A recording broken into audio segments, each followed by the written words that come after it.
Good morning, and welcome to Redeemer Lutheran Church. I'm Pastor Gary Lodeholt.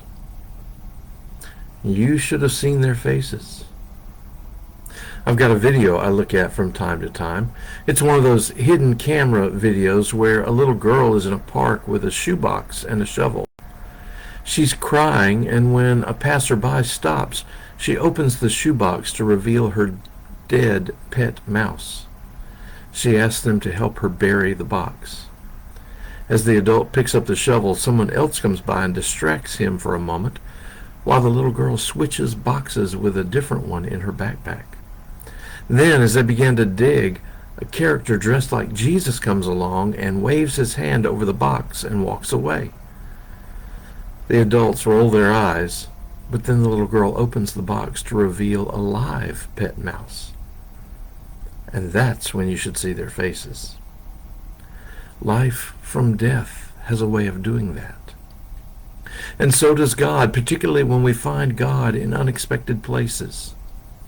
This week we are finding the God of mercy and grace and love in the unexpected place of the Old Testament, and in particular in Genesis.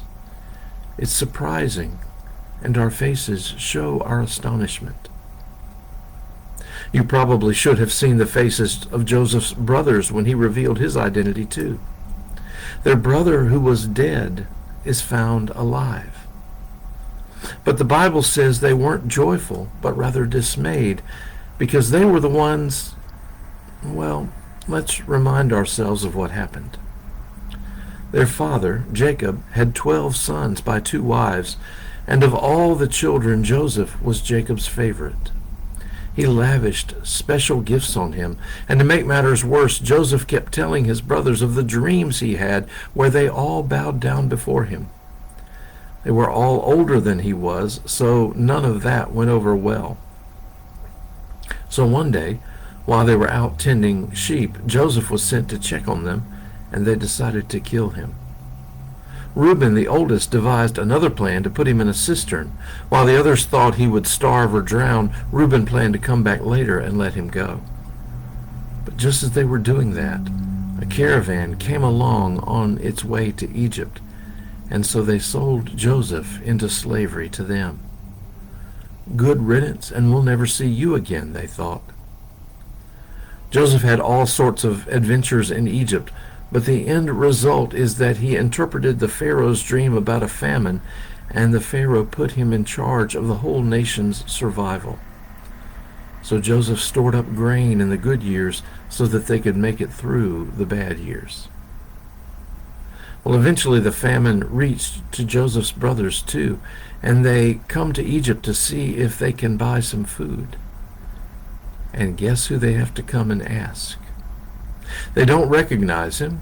It's been many years. He looks Egyptian, and who would even have imagined to look for him there? But they bowed before him in their need. Now Joseph tests them in some complicated maneuvers, but finally he can't restrain himself anymore and reveals himself to them. And the disclosure is a gospel moment. The one who is dead is alive.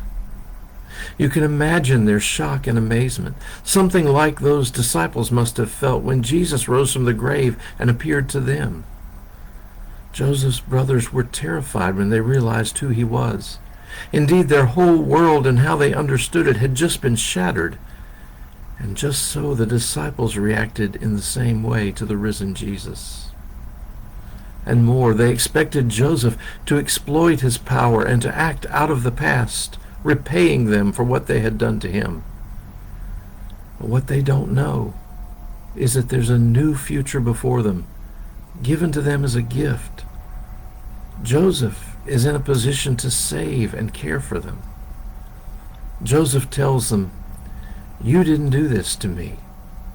God sent me to preserve life." Now, if you haven't seen enough yet, note this. With Joseph, what seemed death for him is actually the way of life for them all. And that's what we receive as Jesus hangs on the cross for us. What is death for Jesus is actually the way of life for us all. Country singer Brad Paisley has a song entitled New Again. In the song, with Sarah Evans, he portrays a conversation between Jesus and Mary as Jesus heads to the cross. In part, the lyrics are, "Whatever happens, whatever you see, whatever your eyes tell you has become of me, this is not the end. I am making all things new again." It's an amazing gift, an amazing grace. You should see our faces.